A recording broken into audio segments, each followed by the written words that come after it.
pues es el politólogo de la Universidad Antonio Ruiz de Montoya, Alonso Cárdenas. Gracias por esperarnos. Bienvenido a Grado 5. Bienvenido. Hola, muchísimas gracias por la invitación y muy buenos días. Bueno, Alonso acaba de publicar un libro. Por favor, Angie, pongamos la imagen del libro. Es este libro. Bueno, está un poquito así grabado raro, pero yo lo leí en digital. Se llama De la pandemia al colapso institucional y lo que contiene es lo que llama Alonso una bitácora, ¿no? La bitácora es el relato de un viaje. Y es un viaje desde el 2020 hasta el 2023. Hay bitácora del 2020, 2021, 2022 y 2023. Y es muy impactante leerlo porque eso lo hemos vivido intensamente. Nosotros vivimos intensamente la pandemia y vivimos intensamente el coletazo después de superada la cuarentena, la pobreza, el deterioro social que se vivió en el Perú. Pero después, inmediatamente después, el deterioro institucional, cómo fuimos horadando, cómo se fueron horadando las instituciones. ¿Por qué publicaste este libro, Alonso? Bueno, básicamente, y yo les agradezco muchísimo por la invitación, era tratar de compartir un ejercicio intelectual que lo que buscaba en su momento era explicar lo sencillo, lo complejo en sencillo, ¿no? Porque lo que estábamos viviendo era pues algo totalmente inédito, ¿no? Y yo juego con en esta imagen de la bitácora, porque recordarán que en la antigüedad los navegantes, los expedicionarios, utilizaban esta especie de agenda, esta especie de, digamos, de registro que se hacía de cuando uno salía al mar y exploraba lugares desconocidos. Lo hemos visto, por ejemplo, en el Capitán Ahab, ¿no? En Moby Dick, o el Capitán Nemo en 20.000 leguas de viaje submarino, ¿no? Donde se adentran, pues, en lo desconocido. Un día pueden estar en la isla del tesoro y al día siguiente enfrentarse a un monstruo marino, ¿no? Y eso es básicamente lo que yo trato de hacer el símil con la bitácora en la pandemia, porque efectivamente era un territorio totalmente desconocido donde la situación variaba de un día para otro, la vorágine del cambio era abrumadora y con, bueno, la experiencia de trabajar ciencias sociales, manejar data, hacer análisis comparado, tratar de explicar justamente esta vorágine de cambios desconocidos en un océano inédito para la gran mayoría de nosotros que nunca había vivido una pandemia, y cómo eso se iba vinculando con los problemas estructurales y coyunturales del país, ¿no? Es decir, los problemas de la vivienda, los problemas de la desnutrición, los problemas de la contaminación, del colapso de los servicios de salud, con los problemas coyunturales de la crisis de representación política, el enredo que se hizo para la entrega de bonos, ¿no? La situación de Manuel Merino, etcétera, ¿no? Entonces fue como que un cóctel pues que terminó arrasándonos, ¿no? Esa es la verdad. Y también como la pandemia, si bien fue un fenómeno global, sus impactos fueron totalmente desiguales, ¿no? Los países que fueron más afectados fueron los que tenían peores estados, ¿no? Y creo que una de las lecciones del libro es efectivamente prácticamente la diferencia entre la vida y la muerte era la calidad de tu estado. Si tenías oxígeno medicinal, si tenías cama UCI, si tenías saneamiento, ¿no? Acceso a agua potable, algo tan básico como sistemas de refrigeración. Mucho se hablaba de la informalidad, de que la gente pues tenía que trabajar día a día, porque no hay derechos laborales en el Perú, ¿no? 80% de la población no tiene derechos laborales, pero una cifra que a mí me impactó muchísimo es que el 50% de los hogares en el Perú no tiene sistemas de refrigeración, es decir, no puede congelar su comida, algo que es prácticamente del tránsito de la Edad Media al Renacimiento. Nosotros no lo hemos podido superar en el Perú, ¿no? Entonces, ausencia de derechos laborales, no tener sistemas de congelamiento y que en una vivienda viven varios hogares, hicieron pues que la pandemia pues se expandiera de una manera descontrolada y se llevara la vida de 300,000 personas, ¿no? O sea, uno dice ese número y es escalofriante. 300,000 personas de un país de 30 millones perdieron la vida, ¿no? Es una cosa espantosa, ¿no? Sí. Y lo peor de todo es que las lecciones no las hemos podido aprender, ¿no? Sí, Alonso, vamos a ir mostrando las noticias del día y aprovechándote en tu condición de politólogo, y también podemos ir hablando de algunas cosas que trae el libro en este programa, así hacemos una conversación dinámica. Entonces, Daniel, cuéntanos, vamos a hablar de la ley publicada hace 2 días de contrabando que modifica las elecciones municipales, ¿no? A ver, miremos la ley, Angie, por favor. Vamos a abrir esa. ¿Por qué el proceso está en marcha? Bueno, el proceso está en marcha porque ya ayer se inscribieron los candidatos a las municipalidades y gobernaciones en todo el país. El Congreso de la República publicó hace 2 días esta ley que se llama Ley que modifica el artículo 36 de la Ley 28664, Ley de Elecciones Municipales, y la Ley 28094, Ley de Organizaciones Políticas, para garantizar la renovación democrática de autoridades en los gobiernos municipales. Artículo único. Modificación del artículo 36 de la ley, se modifica el artículo y queda así, ¿no? Entonces, el Jurado Nacional de Elecciones puede anular las elecciones según esto, ¿no? Los votos nulos o blancos, la verdad es que eso es lo mismo que pasa en las leyes, en las elecciones generales, ¿no? Se comprueban graves irregularidades por infracción de la ley que hubiese modificado los resultados de la votación, la inasistencia de votantes al acto electoral supere el 50%, los votos nulos o en blanco, es lo mismo, ¿cierto? Entonces, ¿cuál es el problema? Que dijeron, metamos aquí una cosita, en Colombia se llama mico, no sé cómo se llama aquí, un golcito, ¿no? ¿Y el golcito cuál es? La disposición complementaria. Está al otro lado, Angie. Vamos más abajo, Angie, con la disposición complementaria. Ahí está. Disposición complementaria modificatoria, única. Modificación del artículo 13 de la Ley 28094, Ley de Organizaciones Políticas. Se modifica la ley en los siguientes términos. Artículo 13.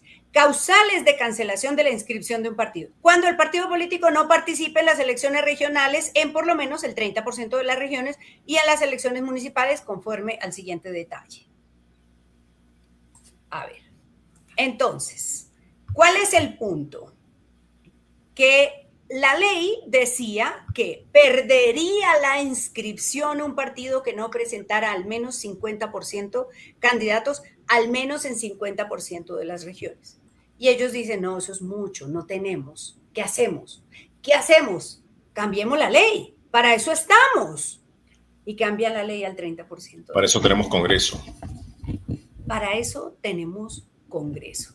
Entonces, vamos a ver, se le van a ver las orejas al burro claramente cuando revisemos las inscripciones y veamos quiénes no llegaron al 50% de las regiones. Lo que nos han dicho es que Fuerza Popular va a presentar pocos.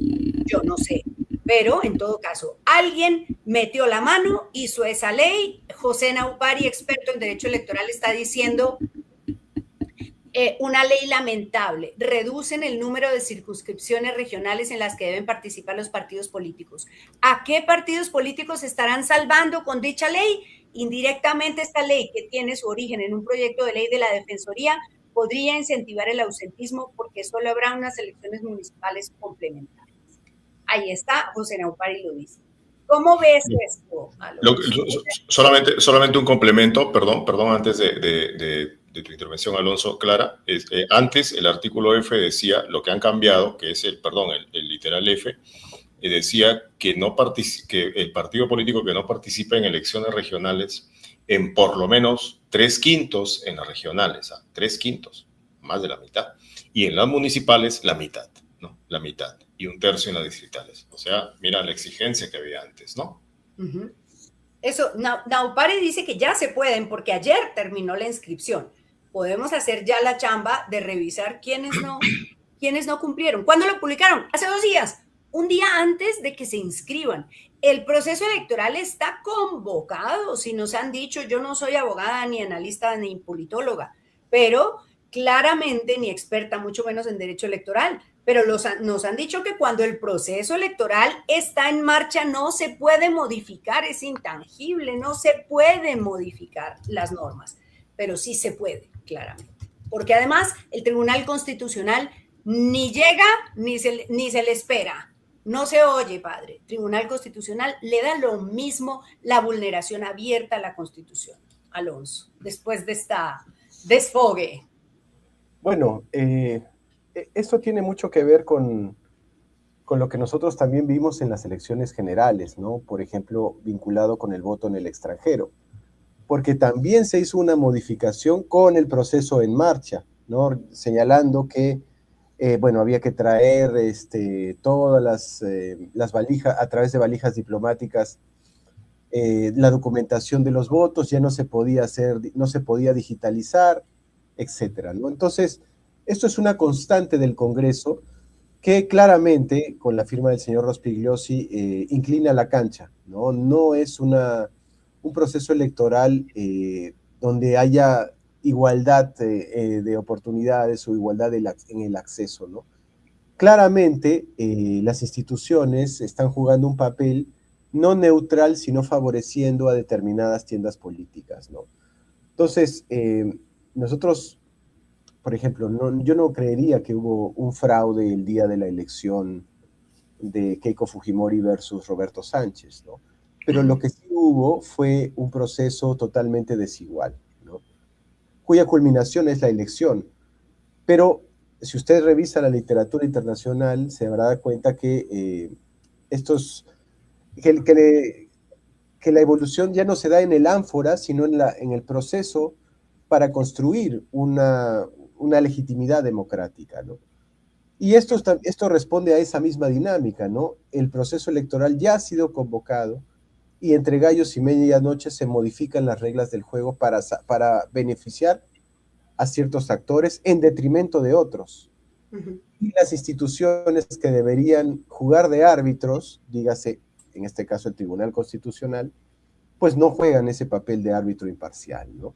Uh-huh. Entonces, la cancha está, digamos, inclinada a favor de un grupo político en detrimento de otro, ¿no? Total. Bueno, pues precisamente Alonso nos ha mencionado algo que tiene que ver con ese cambio que se hizo con el proceso en marcha entre primera y segunda vuelta, el cambio de la valija diplomática o la bolsa de papel de plástico rota para traer los votos desde el exterior. La OMPE ha publicado un comunicado, vamos a ver el comunicado de la OMPE, porque claramente este es el argumento que está usando el partido Juntos por el Perú, el abogado Walter Ayala, de Juntos por el Perú, para denunciar, para presentar un amparo, ¿no? Un amparo que anule los votos en el exterior de los que se trajeron fuera de la valija diplomática y que no se digitalizaron en cumplimiento de esa norma que hicieron entre un periodo y el otro. En resumen, lo que dice el OMPE, el organismo que regula, que organiza las elecciones, es que fue pedido de Cancillería, ¿no, Daniel? Sí, pero dice que fue pedido de Cancillería y que entonces prácticamente se adaptó a ese pedido, pero hay un detalle importante, ¿no? Dice que el marco legal no ha sido modificado, claro, porque no podía ser modificado. Lo que dice es que lo que se ha aprobado, los lineamientos aprobados, tienen carácter operativo y procedimental. O sea, por si acaso no hemos modificado la ley, ¿ya? No hemos modificado el marco legal, sino hemos modificado los detalles operativos con los cuales desarrollamos la ley o la echamos a andar. Esa sutileza, digamos, da pie para esta modificación. Es el argumento de esta modificación. En todo caso, ya no tienen argumento Amparo, sí, como expertos en el tema, si esto es un cambio de norma o un cambio simplemente operativo y de procedimiento. Sí. Esa sutileza, gracias a esa sutileza, repito, es que se ha podido hacer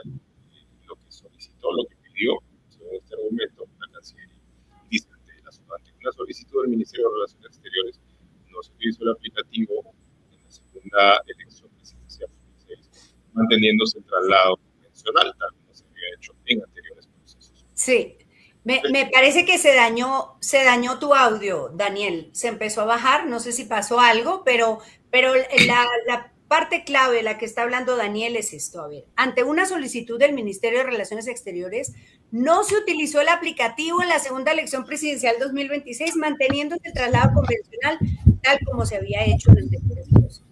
Entre el lunes 8 y el miércoles 10 de junio se llevó a cabo el traslado de todo el material electoral de acuerdo con los lineamientos para las actividades electorales en el extranjero. Segunda elección presidencial 2026, emitido por la OMPE y referidos a las actividades electorales desarrolladas bajo responsabilidad del Ministerio de Relaciones Exteriores a través de sus oficinas consulares. No sobra recordar que las elecciones en el exterior son responsabilidad de la Cancillería. Entonces, claro, en este ambiente de desconfianza, y hay por ahí un artículo o algunos artículos, Alonso, en tu libro, que hablan de la desconfianza, en este marco de desconfianza en el que vivimos, tener un canciller cercano al fujimorismo, que tiene sus visos naranjas, ha generado en la opinión la idea de que, bueno, pues cómo confiamos en un canciller que tenía nexo con el fujimorismo y que es el responsable de manejar las elecciones en el extranjero. Dicho esto, tampoco es que le haya ido del todo mal a Sánchez en comparación con Castillo, ¿no? Castillo sacó menos votos en el exterior que Sánchez y era, bueno, ese es el resultado. ¿Qué opinas de este clima de si no gano, no reconozco, me pego de cualquier cosa? En el caso del 21 hablas del fraude en el libro, del llamado fraude y los alegatos de fraude, y ahora esta idea de los vicios que habrían alterado dramáticamente la elección.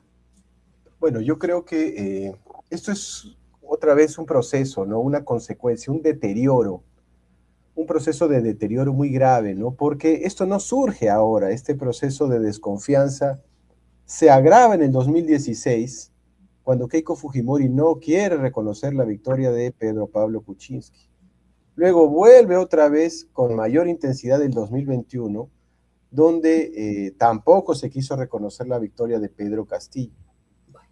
Y tampoco se quiso reconocer la victoria de Roberto Sánchez para pasar a la segunda vuelta. Recordaremos todo lo que sucedió con el señor López Aliaga, ¿no? Entonces es digamos, un macheteo y golpeteo de las instituciones electorales en el Perú, que junto con este mar de desconfianza que reina en el país, porque la gente no cree pues en sus instituciones políticas, vea las cifras del Latinobarómetro que yo cito en el libro. El Congreso peruano es el más desprestigiado de América Latina, los partidos políticos en el Perú son los más rechazados de América Latina y probablemente del mundo. El histórico de aprobación de los presidentes en el Perú está muy por debajo del promedio latinoamericano. Y por ironías de la vida, y también lo señalo en el libro, lo que más se reconocía en el extranjero, por ejemplo en el Democracy Index de The Economist, era las instituciones electorales en el Perú. Eran las que tenían mejor ponderación y mejor evaluación a nivel internacional. Pero con este golpeteo y este macheteo, pues eso se ha venido abajo, ¿no? Y yo creo que también hay responsabilidad en Juntos por el Perú, ¿no? Porque no advirtieron en su momento que esto podría generar un problema o generar mayor desconfianza en la ciudadanía. Esperaron hasta el final que los resultados no les han favorecido para recién empezar a mover a los abogados, ¿no? Cuando desde el momento que se publican estas normas administrativas y operativas para la gestión de los votos en el extranjero, debieron advertir y debieron levantar la bandera diciendo, oye, esto puede tener problemas, sobre todo en una elección pues que es tan reñida, ¿no? Prácticamente las diferencias son mínimas, ¿no? Entonces, como que todo va sumando, ¿no? a un proceso generalizado de desconfianza, desde los patrones históricos que venimos arrastrando hasta los problemas coyunturales que no se advirtieron en su momento y que han generado pues todo este clima de crispación extrema, ¿no? Se te cerró, se te Tu muteó. audio. No, perdón. Esta vez lo silencié. Justamente por el tema de con el tema de la institucionalidad y con lo que veníamos, que señalas, Alonso, y con lo que veníamos conversando, ¿no? Quiero comentar lo que nos dice aquí por interno el doctor José Naupari, ¿no? Porque como experto electoral, él dice lo que veníamos diciendo sobre el comunicado de la OMPE, porque la OMPE dice, bueno, lo hemos hecho así por pedido de la Cancillería, pero además porque no estamos modificando la norma electoral, el marco legal, sino simplemente temas procedimentales, ¿no es cierto? Y aquí el doctor Naupari dice, el principio de intangibilidad, o sea, de la norma no se toca, aplica también, ojo, a las normas reglamentarias. Sin embargo, la cuestión es si esa directiva es como un instrumento de gestión interno o un reglamento en sí. Yo entiendo, doctor Naupari, Alonso, Clara, que para la OMPE en realidad la norma reglamentaria sí se puede modificar, no es intangible. Entonces, por eso es que han procedido de esa manera. Y quería comentarlo porque, claro, el fondo del tema es que las instituciones ahora están interpretando, incluso las instituciones están interpretando la ley de acuerdo a, no sé, de manera, no quiero decir arbitraria, pero no Auténtica. De manera auténtica. Pero sí. Uno también tiene que verlo desde los ojos del ciudadano, ¿no? O sea, en la elección del 2021 de Pedro Castillo, los votos del extranjero iban llegando a la par de los votos emitidos en el Perú. En la elección del 2026, los votos en el extranjero se guardaron hasta el final, cuando es mucho más fácil tener una conexión pues, con Argentina, que hay 4 vuelos diarios, de Buenos Aires a Lima y entre Rosario, Mendoza y Salta, que con lugares alejados del Daten del Marañón de Loreto, ¿no? Entonces, un ciudadano de a pie no puede entender por qué en la elección del 2021 los votos del extranjero llegaban a la par, mientras que la del 2026 se aguantaron hasta el final, ¿no? Prácticamente para que sean decisivos, ¿no? Claro, eso también está muy bien gracias el marco legal, ¿no? Pero claro, una cosa es el marco legal que casi nadie entiende, pero sí entienden, oye, los votos de Estados Unidos, de Europa, de Argentina, de Francia, llegaban a la par que los votos emitidos en el Perú. En esta elección se aguantó hasta el final los votos que llegaron desde el extranjero y que al final marcaron la diferencia, ¿no? Claro, pero también eso es gracias a este Congreso, porque este Congreso cambió la ley para que se tuvieran que traer las actas, los votos, toda la papelería, ¿cierto? Entonces, la explicación que nos han dado es que traer una valija diplomática con los resultados es una cosa y traer 60 maletas es otra. Eran 60 maletas desde Argentina. Entonces, como venían 60 maletas, Aerolíneas Argentinas les dijo, naranjas, solo puedo el miércoles. No, el martes no puedo, no tengo cupo.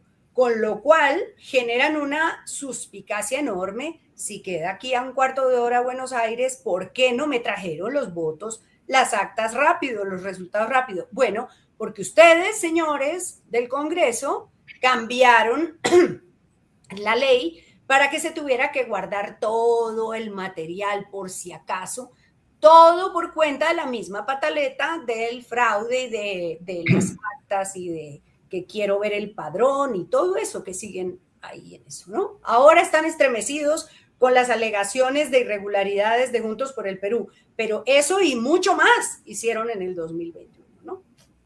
Bueno. Pero también pero el Perú tiene responsabilidad, porque recién se ponen a reclamar cuando ya hablamos de hechos consumados.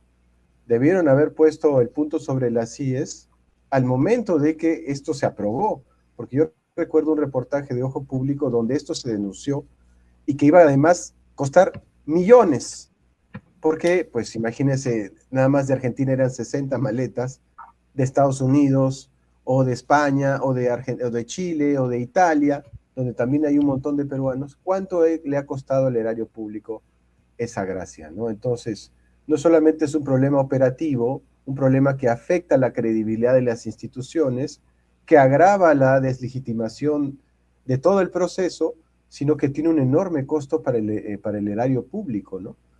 Pero Juntos por el Perú y los demás partidos políticos no dijeron ni pío al momento que eso se aprobó. Entonces también hay una corresponsabilidad de no denunciar en su momento y ya, pues prácticamente cuando los hechos están consumados, recién darse cuenta de la magnitud del problema que se había generado. Sí, no sé si creo que Ruth Luque sí se opuso a eso, ¿no? Que Ruth fue como una voz solitaria en el Congreso. Bueno, sigamos con las noticias políticas y ahora vamos a algo que ha reventado todo el día, que tiene origen en Epicentro Electoral Réplica, y es lo que dijo anoche el exfiscal y ahora vocero, de alguna manera, de Juntos por el Perú, el doctor José Domingo Pérez, quien le lanzó una pregunta a Jorge Nieto Montesinos, al ex candidato del Buen Gobierno. Dale al señor Jorge Nieto Montesinos, saque la cámara, ¿verdad? Bueno, señora, que está hecho un streamer total. Sería bueno preguntarle al señor Jorge Nieto Montesinos si él solicitó. El señor Nieto Montesinos, de una manera que ya era recurrente, sí, estaba terruqueando al partido, a las listas que acompañaban a Juntos por el Perú, y acá pues yo les lanzo un clip para que tal vez lo puedan utilizar.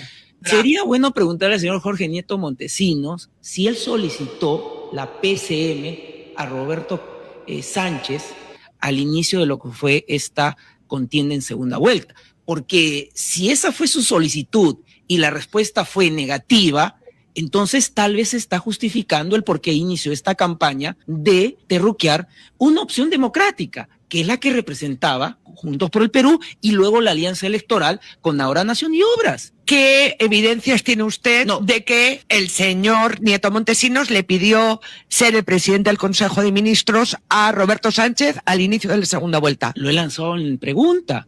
Trasladémosles esta pregunta al señor Jorge Nieto Montesinos. ¿Y por qué no salieron a decir eso? Estoy lanzando la pregunta. Algo anda mal. En el caso que llegase tanto uno como otro, los dos, a la presidencia, pero claro, viendo la realidad del país, lo polarizado que está, y entonces llega cualquiera de los dos y le dice, ¿quieres ser mi presidente del Consejo de Ministros? ¿Usted aceptaría o de ninguna manera va a aceptar? Yo ya lo he contestado. Yo sugiero que no me hagan la propuesta, porque la voy a agradecer con amabilidad, pero no voy a asumir ninguna responsabilidad. Voy a ser cabeza de la oposición. Eso es lo que estamos tratando de hacer. Como lo dijo el señor Ricardo Belmo en una entrevista hace algunos días, también estaba la expectativa de poder reunirse con él. Sin embargo, nunca asistió a la reunión a la que habían pactado. Entonces, el señor Ricardo Belmo lo que ha afirmado es de que es una suerte de fujimorista encubierta. Eso lo indicó el señor Ricardo Belmo. Bueno, ¿qué opinas de todo lo que ha pasado con Nieto Montesinos en la recta final de la campaña? Yo creo que ahí Juntos por el Perú se equivocó, ¿no?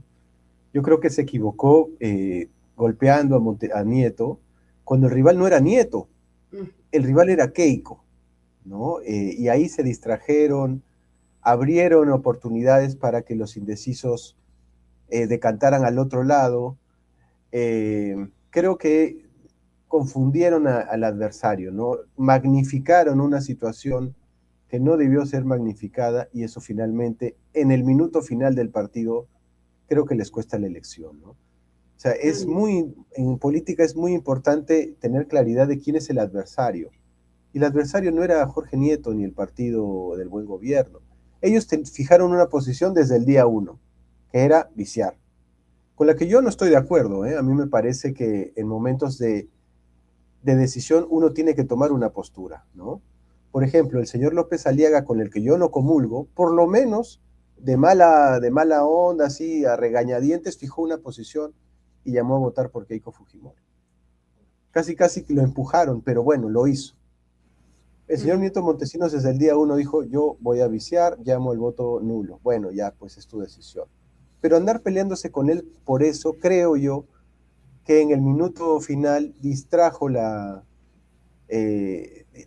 el foco, revirtió una tendencia que había costado muchísimo sacar adelante, que era la de pasar a Keiko Fujimori, y eso al final les costó la elección, ¿no? Y ahora el señor Domingo Pérez insiste en el tema, cuando yo creo que ya, pues, ya está, ¿no? O sea, te equivocaste, él también es corresponsable de eso. No suma a la discusión de cómo efectivamente consolidar un bloque opositor, porque la historia nos dice que el partido que pierde en segunda vuelta, su bancada termina fragmentándose, ¿no? ¿Estamos seguros de que la bancada de Juntos por el Perú se va a mantener sólida? Yo tengo mis dudas, sobre todo desde el punto de vista histórico. Y eso, pues, también recordemos que el fujimorismo tiene mucha experiencia en ir atrayendo y trayendo congresistas, senadores y diputados de otras bancadas para hacerse fuerte en el Congreso, ¿no? Entonces yo creo que esa discusión nimia de que si va a ser o no va a ser premier, pues la verdad no aporta mucho a lo que se viene, ¿no? Y lo que se viene, creo yo, va a ser bastante duro, ¿no? Complicado. Claro. Sí, mira, te quiero preguntar algo, Alonso, porque en el chat, y tienen razón, quisieran conocer tu opinión sobre el terruqueo de Nieto, porque podemos atribuirle a José Domingo error. Yo ayer en la entrevista le dije si no fue como un penalti en el último minuto que él hizo, él es defensa, él dice que podemos ir al VAR y ver que no fue así, pero te pregunto si por otro lado la actitud de Nieto del viernes antes de las elecciones de decir yo no voy a ser aliado de gente que es aliada de Movadef, eso no fue también muy duro y no ameritaba la respuesta de Juntos por el Perú. Yo creo que primero Curwen, por el cual yo tengo una gran simpatía, no debió invitarlo, ¿no? Porque él claramente estaba apostando por Juntos por el Perú y lo importante en ese momento era la tendencia. La tendencia favorecía a Roberto Sánchez y había costado muchísimo. Entonces, si ya estás en el minuto 10, faltan 30 segundos, pues tírate, haz tiempo, ¿no? Hazte lesionado, no muevas nada. Eso es básico en política. Si la tendencia te favorece, no muevas nada. Y en función al terruqueo, bueno, ellos cayeron en una provocación, ¿no? También en términos futbolísticos, ¿no? Te provocan, reaccionas y te expulsan. Uno Sí. tiene que tener, pues, nervios de acero y madurez para que no las tuvieron, pues, ¿no? Y ahí están las consecuencias, ¿no? Ahora, a propósito del colapso institucional, ¿no? que es como en parte se titula tu libro, hay un tema muy serio, ¿no es cierto?, con el Congreso, que prácticamente le está dando un privilegio a la policía y a las Fuerzas Armadas con el retorno de los llamados delitos de función al fuero militar policial. Eso es un privilegio para quienes delinquen, ¿no? En ciertas coyunturas, en ciertas circunstancias, en ciertos contextos. Pero justamente un día después, Alonso, de la aprobación de esta ley en el Congreso de la República, ocurre lo de Manchay. Ocurre la muerte de este menor de edad, de este adolescente de 17 años que estaba detenido bajo cargos supuestos que no se han probado de robo. Y el padre se ausenta, lo va a visitar a la carceleta de la comisaría de Manchay y se ausenta media hora para ir a comprarle comida. Cuando regresa media hora después estaba muerto. Y la policía hasta ahora, no sé, díganos amigos, si ustedes han visto ya un pronunciamiento de la Policía Nacional del Perú, de su Comandancia General o del Ministerio del Interior, explicando qué pasó con el menor. ¿Cuál es tu lectura de esta circunstancia que ha hecho que parte del vecindario de Manchay haya ido a reclamar, a protestar ayer a la comisaría nada menos y se ha encontrado con un policía que casi sonríe sonríe frente a los reclamos. ¿Qué opinas tú? Bueno, es una situación pues devastadora, ¿no? Dolorosísima, terrible, inaceptable que en un país que se tilda de democrático pasen estas situaciones, ¿no? Si fuera otro país, el mismo presidente de la República ya estaría ofreciendo las disculpas del caso y exigiendo sanciones drásticas contra los responsables que claramente están dentro de la comisaría de Machay. Pero como nos hemos acostumbrado a la impunidad, pues esto es un chico más, un muerto más, y probablemente no sea el último, ¿no? ¿Por qué? Porque ¿quién debería investigar esta situación?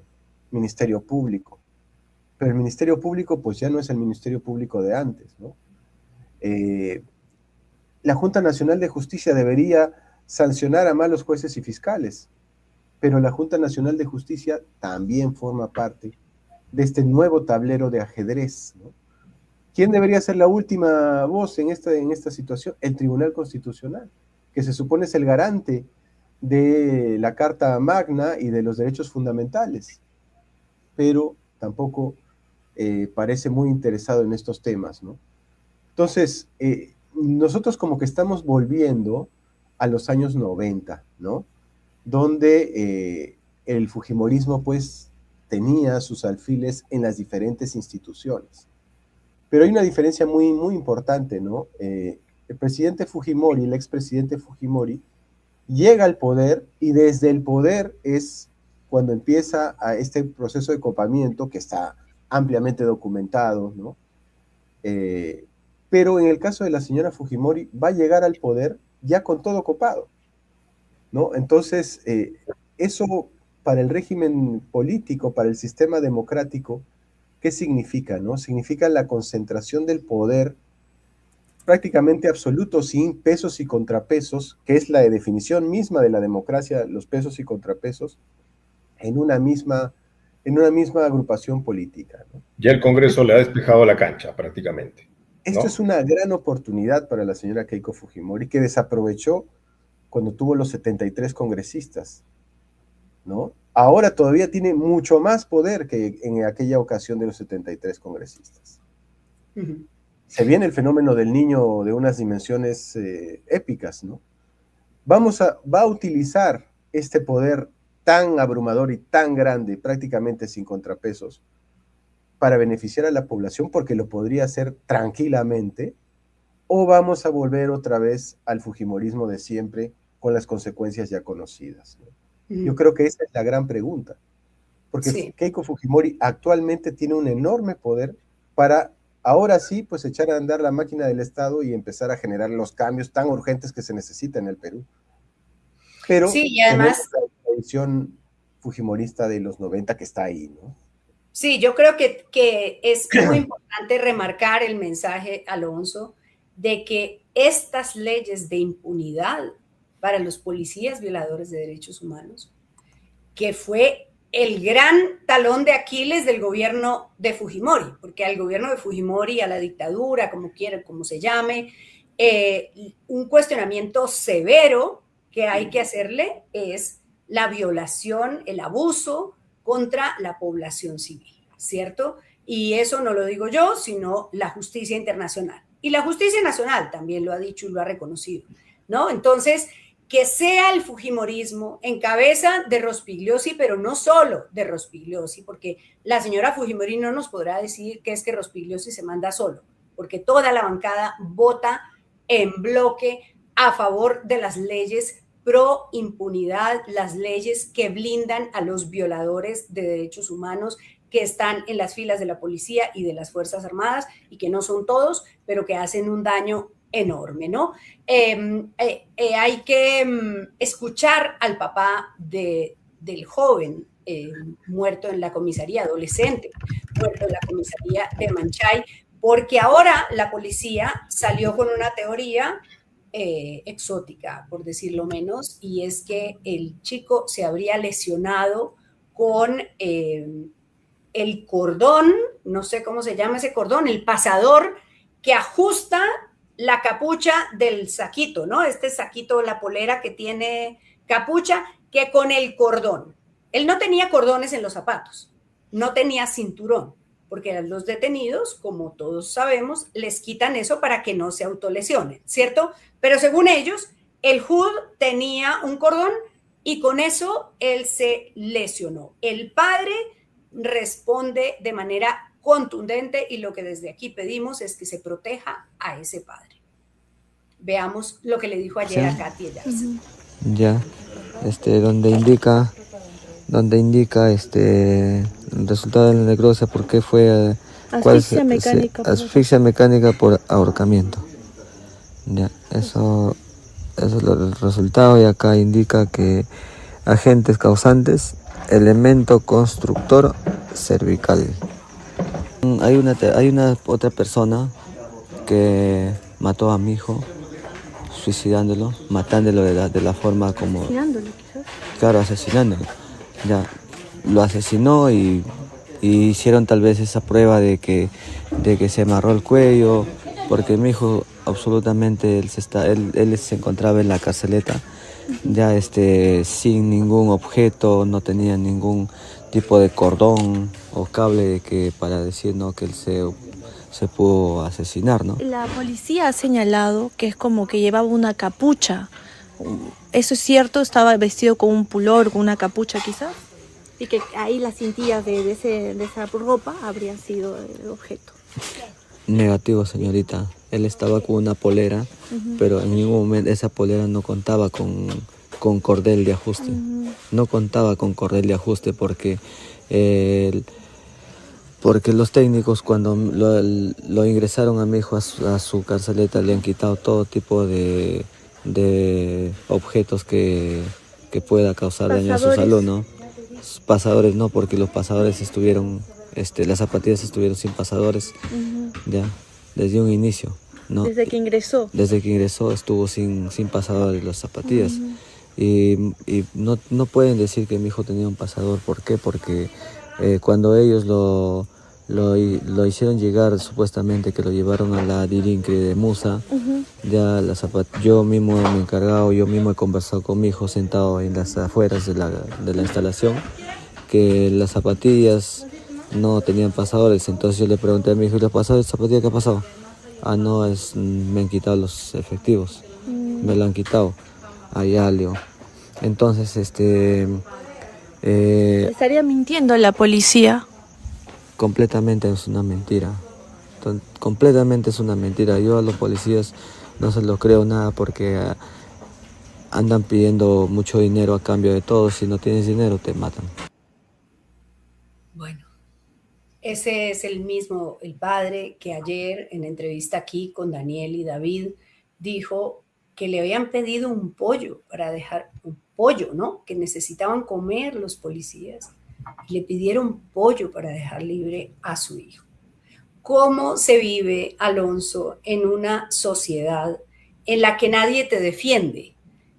Tú hablas del deterioro institucional y yo pienso en la Defensoría del Pueblo y pienso en el Tribunal Constitucional, que permiten todos estos atropellos. ¿Cómo se vive así?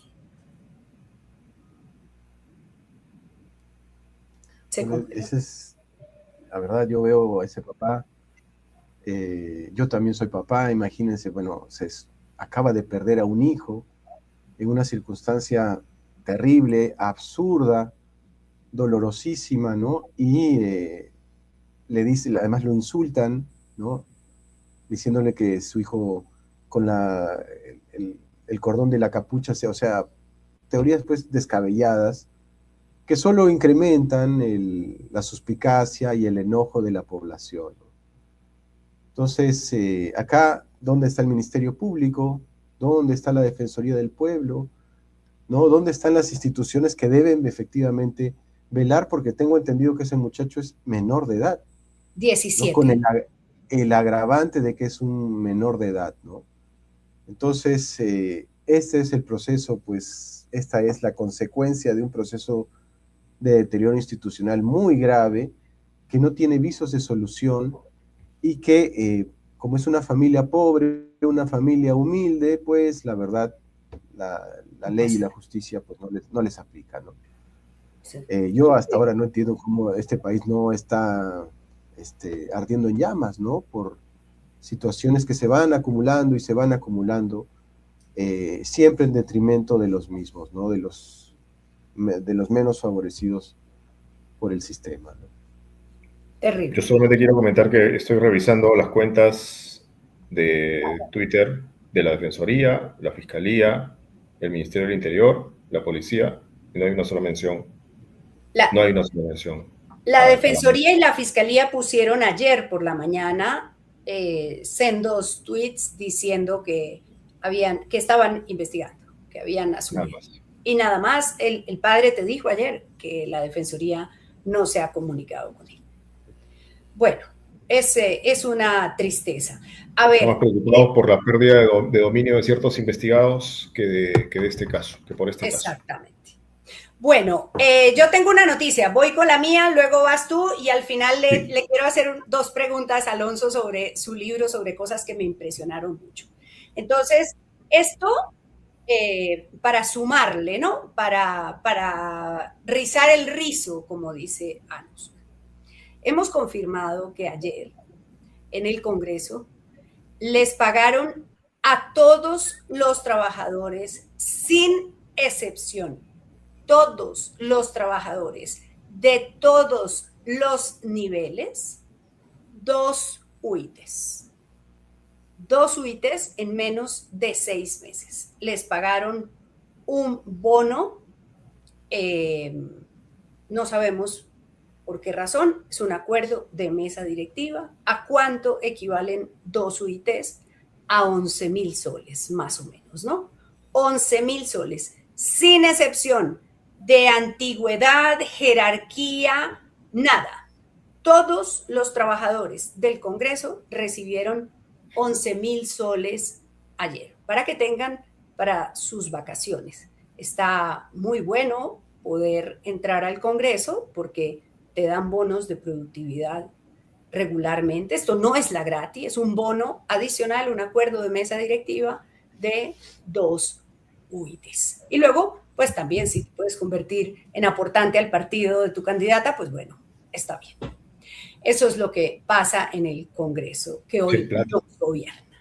Sí hay plata, ya ven. Hay plata. Bueno, Daniel, tú tenías una noticia de la...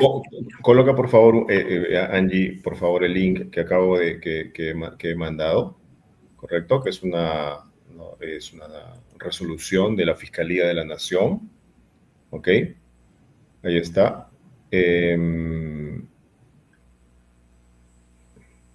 A ver, sube un poco.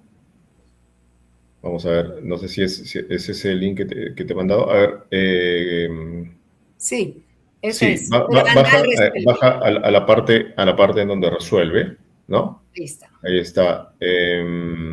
Entonces es en la columna izquierda, Angie, en la resolución de la columna izquierda. ¿Correcto? ¿Asto? No, sí. Sí. ¿Cuál quieres mostrar, Julio César Asto? Eso es esta resolución, quiero mostrar, es la que cambia al fiscal encargado de la coordinación del lavado. Ahí está.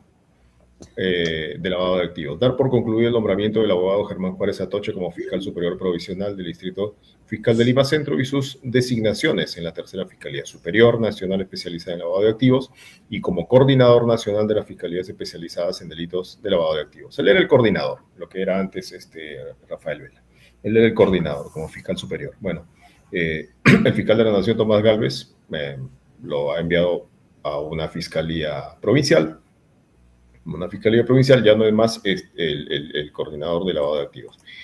Aparentemente por un reportaje que salió no sé en dónde, pero qué casualidad que este cambio viene cuando iba a presentarse un recurso de casación, porque él como fiscal coordinador y fiscal superior de casación ante la Corte Suprema sobre la decisión tomada recientemente también por una sala superior respecto del caso Cócteles, que cerró, que archivó definitivamente el caso Cócteles.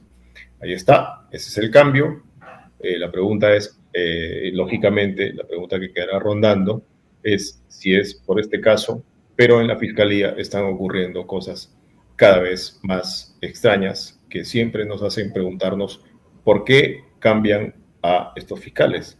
Hace no mucho, el propio fiscal de la Nación, Tomás Gálvez, cambió a los fiscales a las fiscales que veían el caso Cuellos Blancos y cambió a la fiscal que se encargaba de ver el propio caso de Tomás Gálvez, ¿no es cierto? Y Tomás Gálvez después, lógicamente, siguió investigado, pero no por mucho tiempo, ya que su caso también fue archivado. Ahí está. Este es otro cambio que hace el señor Tomás Gálvez. Cambia al fiscal Germán Juárez Atoche en una coyuntura en la cual estaba a punto de presentarse un recurso de casación, repito, ante la Suprema para tratar de revertir esa situación, esa circunstancia de archivo definitivo del caso Cócteles. Así estamos. Bueno, así paga el diablo a quien bien le sirve, porque el señor Tomás Gálvez puso a Germán Juárez Atoche y en todas las entrevistas decía: la prueba de que yo no tengo nada contra ese equipo es que puse a Germán Juárez.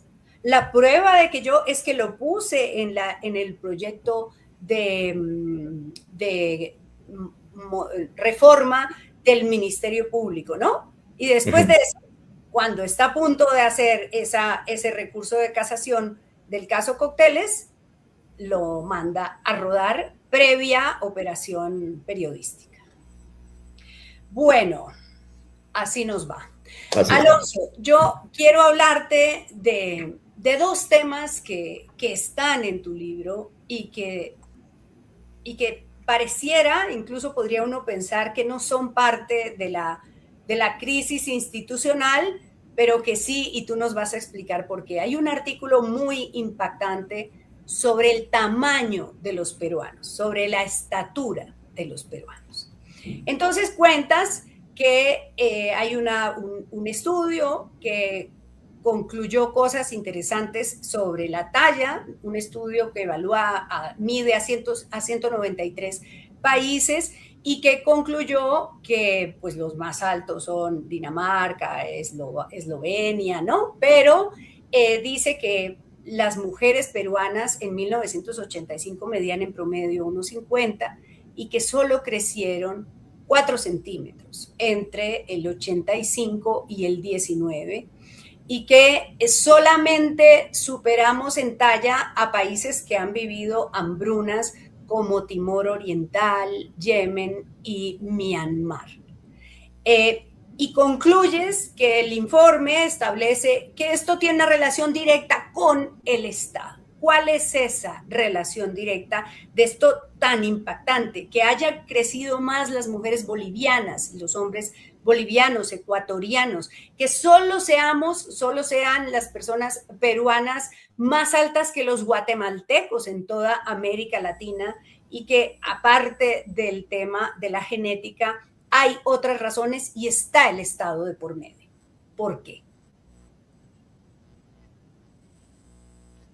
Bueno, si los números de ese estudio que hizo una universidad en Inglaterra, que es el estudio más documentado sobre la estatura de los países, ¿no?